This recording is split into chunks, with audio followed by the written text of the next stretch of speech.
Aye kunjala keessa kakabsooti kompiitaraan bara Oromoo First bitee OMN ittiin jaarree odeeffannoo keessa hunda ittiin dabarsaa turedha.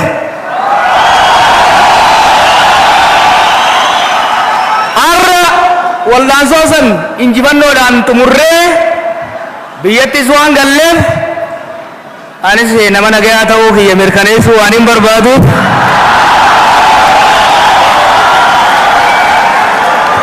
taankii kiyya kana akka mallattoo nagayaa obbolummaa fi oromummaatitti pirezidantii keenyatti dabarsee kan nun barbaada.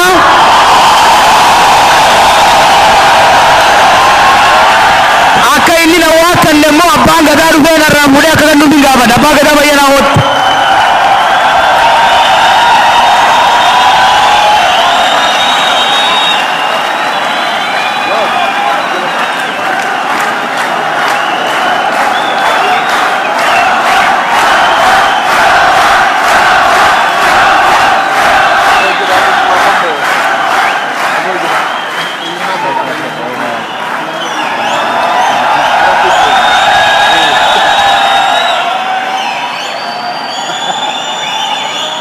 Tanki Arara.